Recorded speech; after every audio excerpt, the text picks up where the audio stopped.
you got to be doing all the extra stuff right now. Our industry's changing. I think we went through a big run of, I would say, like new contractors, people that are maybe where sales guys came in and had a couple, really good years. Now they can do it themselves and stuff. And we hear about that all the time. I've got some great stories. Okay, some doozies. That's an old-fashioned word, by the way. Doozy. This is the Balance Breakdown, the show where restoration contractors come together to learn how to sell more, build faster, and scale confidently. Now let's break it down. Hey everybody, welcome to Balance Breakdown. I'm Josh Roseboom, co-founder of Balance Claims. Today's guest is Derrick Arnett, owner of Arnett Construction. It's an Indiana-based company that does branch out to multiple other states. But before we get into that, here's this. The following program is for entertainment and educational purposes only. It may or may not be based on real-life claim scenarios. We'll never confirm nor deny. Balance Claims and the Balance Breakdown do not interpret or advise on policy coverages, limits, or claim decisions. That thing is not repairable, so I'll get this estimate over to them now. The roof is not repairable. We're going to need a full replacement. Please see this attached estimate for the full replacement. Let's send that. What we got here? There we go. Estimate for full roof replacement. All right. Good afternoon. We have completed our review of the supplement and estimates submitted. At this time, we are not in agreement with the request for full replacement of the roof. And based on our inspection, the observed wind-related damage appears to be limited and repairable. As such, we have allowed for the repair of the affected shingles in accordance with our findings.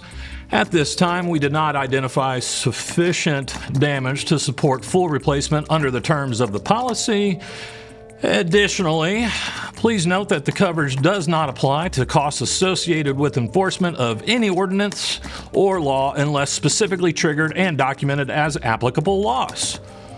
If you have any additional documentation, photos, or information that you believe would support reconsideration of this scope, we would be happy to review. And thank you. Send. All right, let's see here. I'm going to get from the adjuster. Don't agree. Oh, man. What's my move here?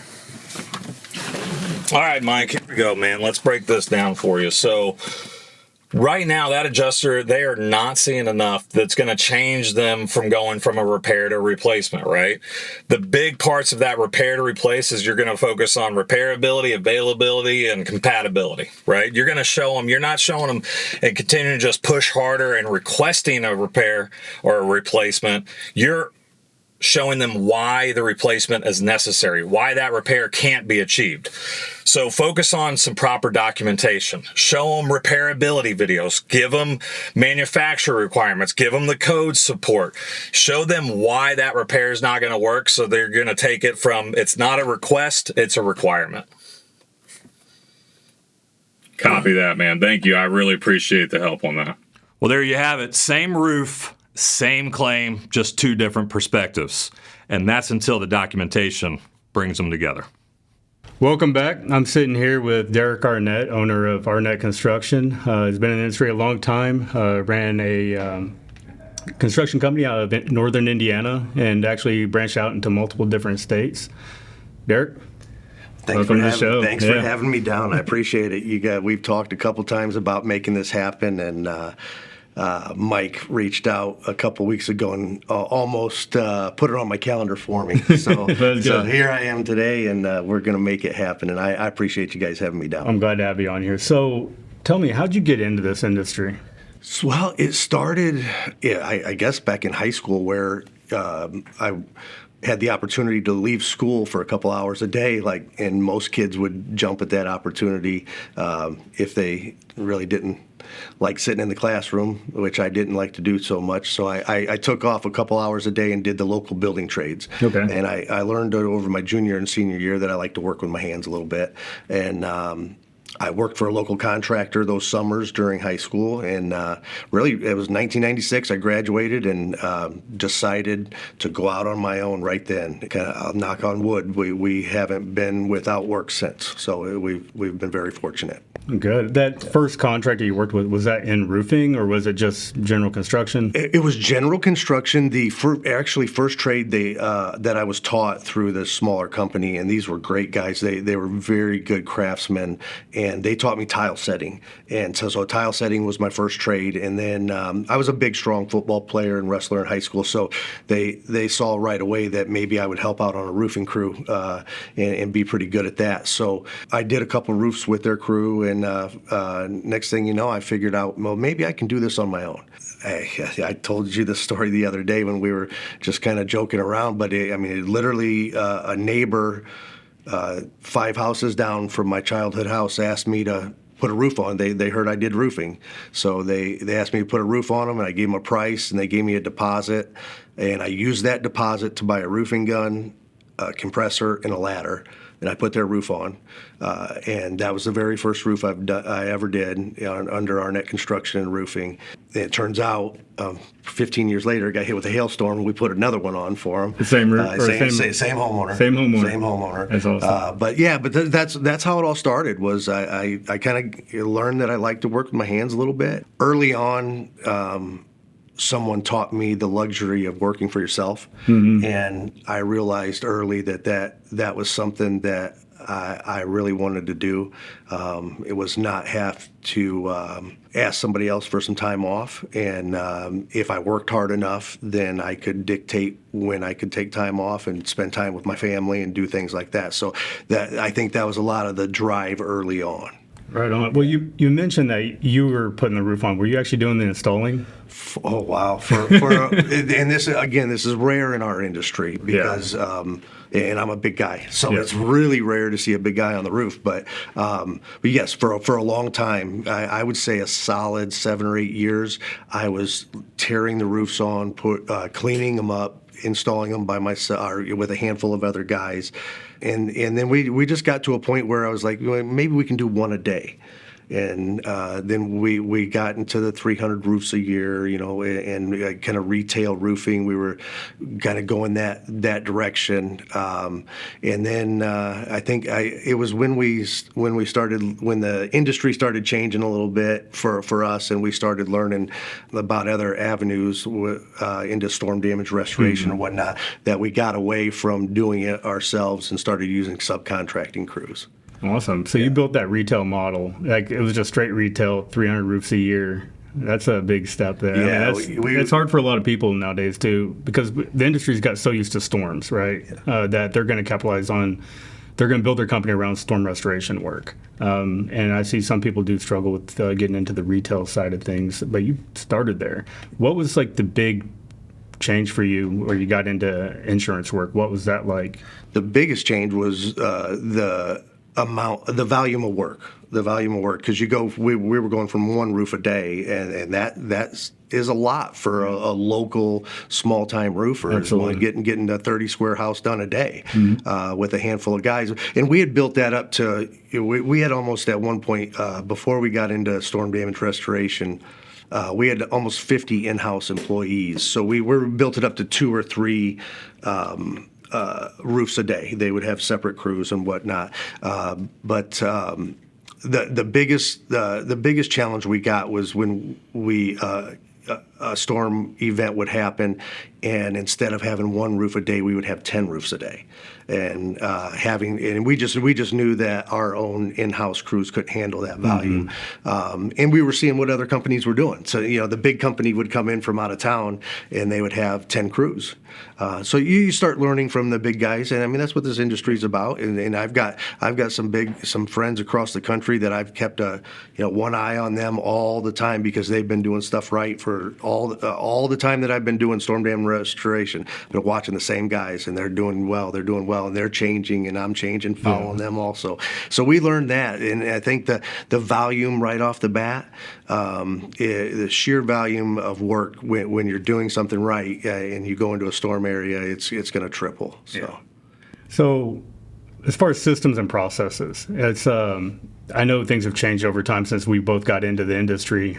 Was there anything you really had to change there to capitalize on that volume play with your systems, CRMs? We had to pretty much change from paper and go get into a CRM. We were documenting everything the old-fashioned way on a folder, and then we'd have the copies and on the whiteboard. And I'm gonna keep you chuckling a little bit, but I did the same thing. But so. we still do that. Yeah. Okay. We just have a CRM now that we track everything through. So with times changing, we having a good CRM, which I'll plug. We use Job Nimbus, and we're very happy with them. And the changes they've made have been helping our company continue to grow as well. But you have to document everything. I mean, we know documentation is the key, Huge. especially in our arena that we work in together. So having a good CRM, having good technology, being able to almost be prepared for the unexpected, because we're expecting. We already know what's going to happen in the storm damage. We know what plays coming. So having a good CRM and having all the documentation definitely helps us. What are some things that you struggle with, or things you had to overcome, because that is a lot of growth? I'm gonna throw a real curveball at you. Okay. Because we kind of did a run through this, and I went one direction with that answer on the phone. Mm-hmm. I'm not going to go that direction because I've thought about it, and I want to give you my wholeheartedly educated, thought-through answer on that. The biggest struggle that I think I've seen over the years is with relationships and honesty in our industry. Yeah. So it's tough. Okay, and it's from family to employees to subcontractors to suppliers to me. I want to be loyal, to my suppliers, to my crews. But I think when it comes down to relationships, I think you gotta build good relationships with people. You gotta have trust with good people, and understand that. You don't want to work with everybody in this industry, and that goes down to homeowners. Not having a sales team where part of your sales meeting is we do not want to sign up every contract, every homeowner. We are not for everybody. Okay, and we're very clear on that. So I want people around me within my company, an extension of my company, clients, subcontractors that are good people and want to do right. So having a good relationship with good, honest people is what I think is the most important in our industry. And that definitely resonates with me. You mentioned a couple times doing it right. It does matter. We're not out there just selling contracts just to make the money, right? And I grew up in construction with my dad, and it was a family business. Took pride in everything we did. We were on every job we produced. But talk a little bit more about what that means, doing things right. Sometimes we have to eat some crow, right? Oh, absolutely. I wish I could be right all the time, and I wish we could. Our goal is when we leave the office, if it goes through a handful of people and it's still not right, it's eventually going to get to someone with the last name Arnett. Mm-hmm. We've got several of those in our company, and one of us is going to get up and come to your home, come to your business, and make sure it's done right. Make sure. Now look, in this industry, doing a very large volume of work like you guys do and we do, you're going to come across a handful of people throughout the year, over the years, over the decades that you're not going to please, and it's just going to happen. But doing it right, we don't wake up. None of us wake up in the morning and go, man, I really hope we messed Mrs. Jones's roof up today. I mean, it's just not a thing, But if a homeowner has a legitimate issue, Derrick Arnett, Ashley Arnett, Braden Arnett, Grace Arnett, somebody's going to get up, call them, come to their house, verify that it's right or wrong, or what do we have to do to make it right. So I've learned that over the years, and the same thing goes. I want those relationships with you. I want you to go, hey, Derrick, we messed up on that. I'm going to make it right. Okay. I mean, you're not going to walk through and everything's going to be perfect. We're not going to do that. We're going to step on somebody's plant. We're going to, God forbid you do 500, 600 roofs a year and we get a stray leak or a nail here or there. I mean, those are the things that roofers don't want to talk about, but it happens. It happens. You just got to show back up and let them know that you do care and that you're going to make it right.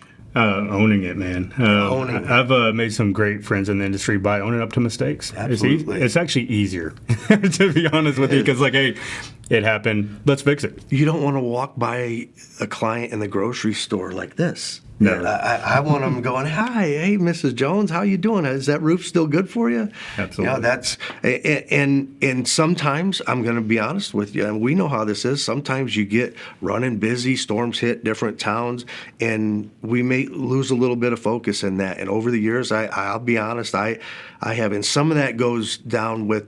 Or we go back to one of your other questions is where I said with people and relationships. I haven't always had the best. We talked about this just a minute ago. I haven't always had the best people around me. Having the same the yes in front of you, and then you walk out the door, and then it's forgotten, and they might not care as much as the other people in the room that have the same last name. Now, so I wholeheartedly believe it starts and finishes with the people, and then if those people are all rowing in the right direction, then we can go make it right when there's an issue. Awesome. Love hearing that. Has there been anything since you've owned Arnett that was a big hurdle you had to overcome, or anything that was like an aha moment or a change in how you ran business?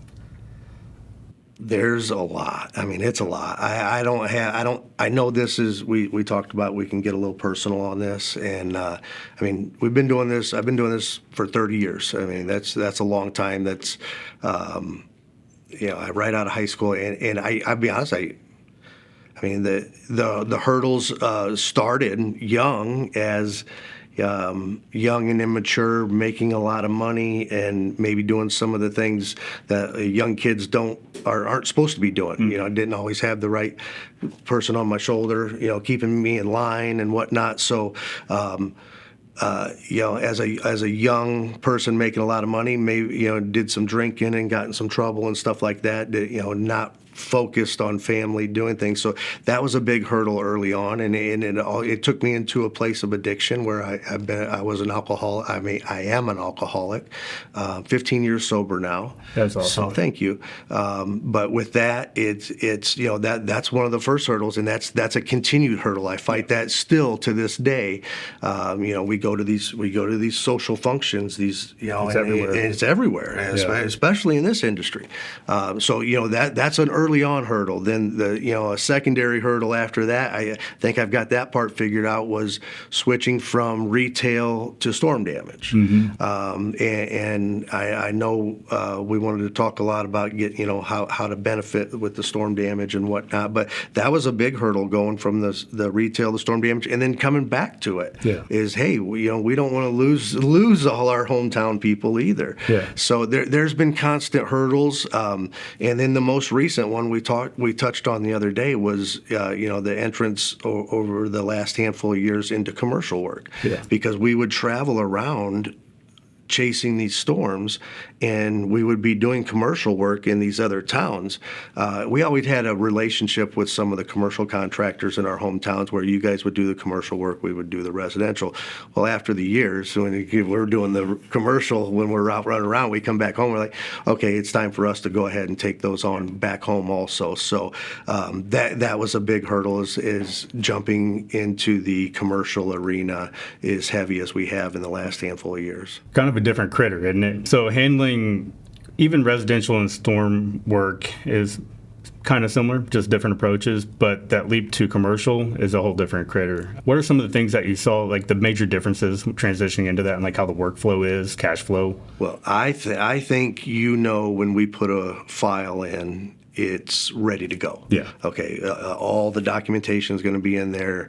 Everything's going to be in there that you could possibly need for that file, and that's on a residential claim. So we magnify that when it's a commercial claim. You have to think 3 or 4 steps ahead on a commercial claim, in my recommendation, because anything on a larger scale, you see the carriers start to shrink up a little bit. Almost always we are seeing building construction consultants on the inspections. We are seeing engineers on the inspections.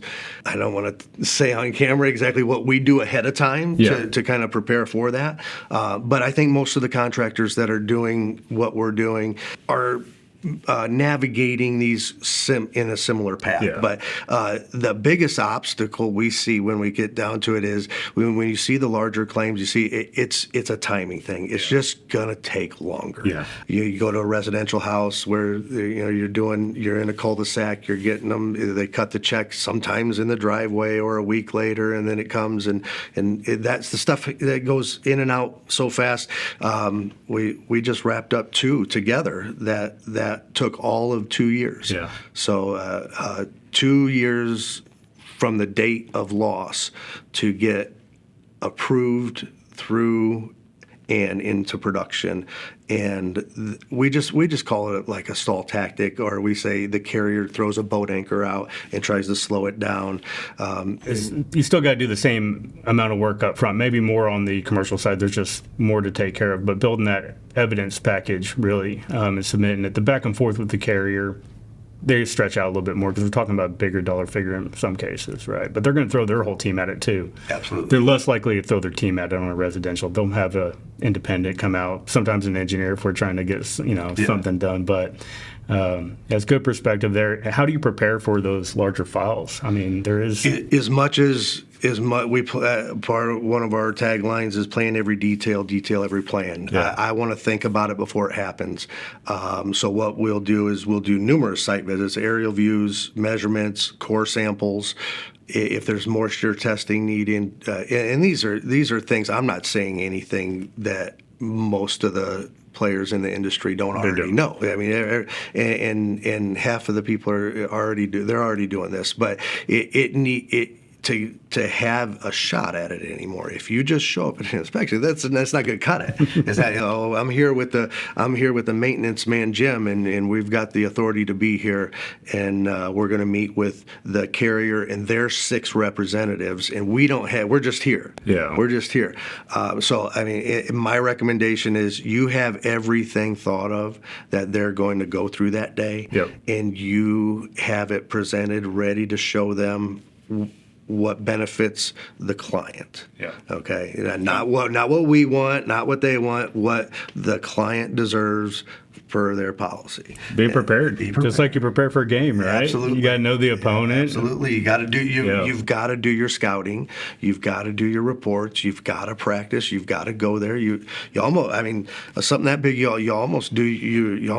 pretty much do your adjuster appointment or your engineer appointment several times to make sure that you don't want to go and present evidence on something that's not damaged anyways. Yeah. So if there's not anything there to show them, and you're going to stand there looking silly, don't be having the client file a claim. Right. Yeah.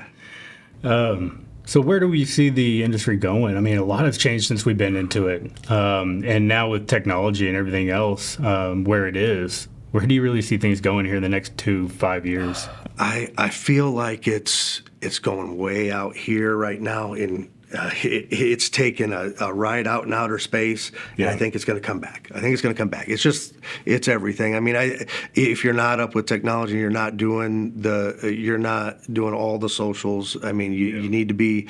We're just getting there. We're a little bit behind on some of this stuff. We do have not quite this set up in my 2 media. I have 2 media team members full time on our payroll. They are full-time employees, and they are going to be jealous that they didn't come down and see this setup. And I saw them both kind of give me a little stink eye when I told them I was coming down here to do this without them. But you got to be doing all the extra stuff right now.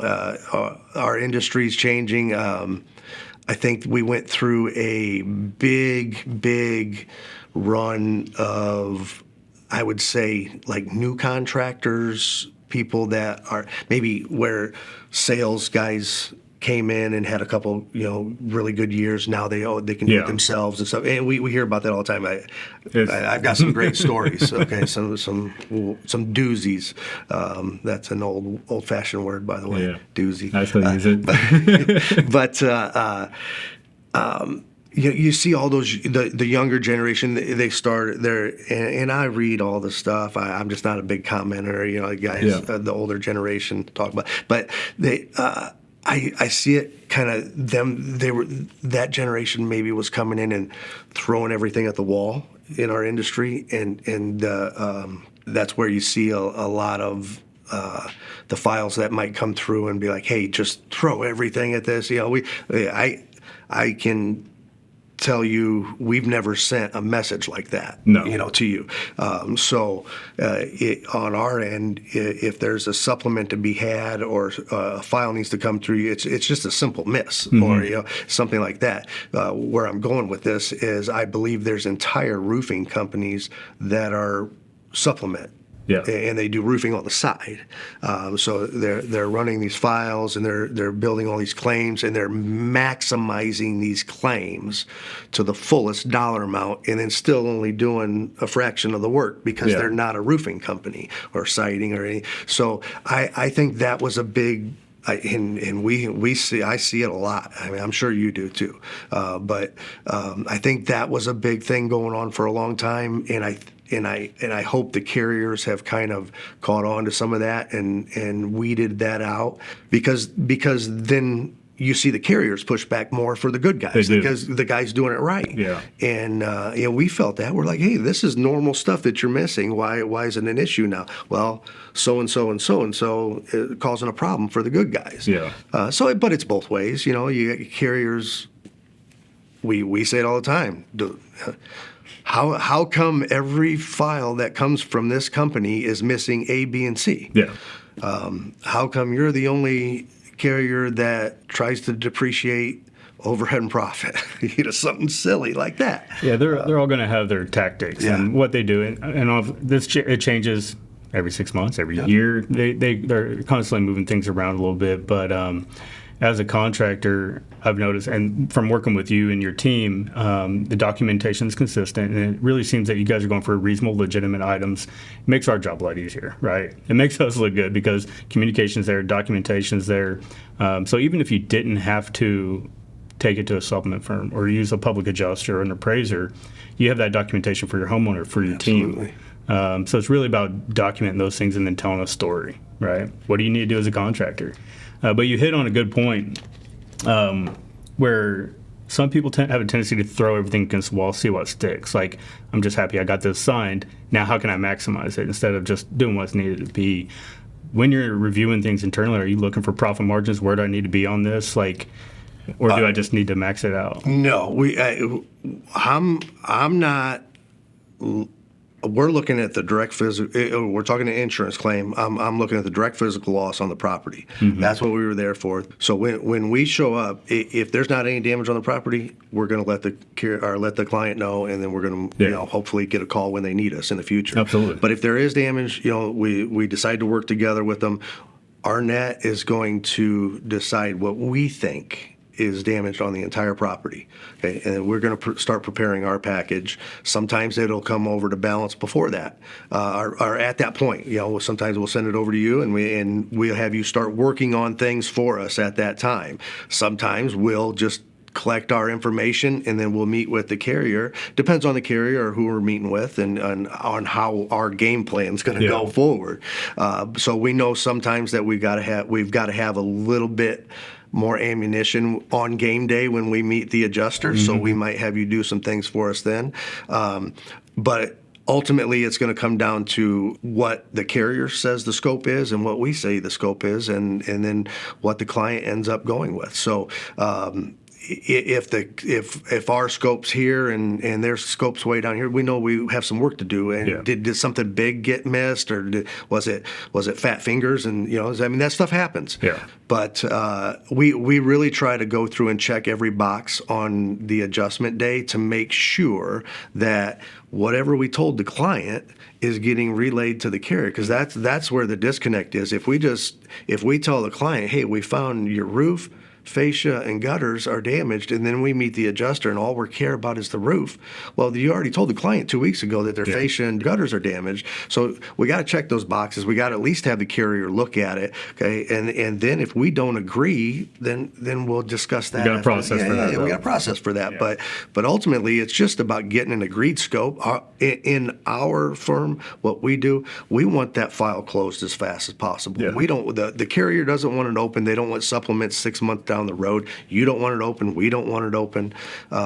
So we want to get that file closed. We want to get the homeowner put back pre-storm condition as fast as possible, and then on to the next one. Awesome. Hey, for our audience here, if you had one thing that a contractor watching today could walk away with or take away from this episode, what would you want that to be? Just be a good person and do right by your people, and that's the people that work for you, your subs, your relationships with your suppliers, and then your clients. I mean, this industry's it's got enough bad around it. It really does. Yeah. So I mean, I may have been part of that early on. I mean, we all were young and dumb, but just following through, doing what you say you're going to do, and just be a good person and stand behind. Make our industry be looked at in a little different light. Yeah. Awesome. Well, man, I really appreciate having you on the show. It's been great. It was good talking with you. And thank you for having me down. Absolutely. Appreciate it. Yes, sir. Well, everyone, thanks for watching. If you liked what you saw today, click the like and subscribe button below, and we'll see you on the next one.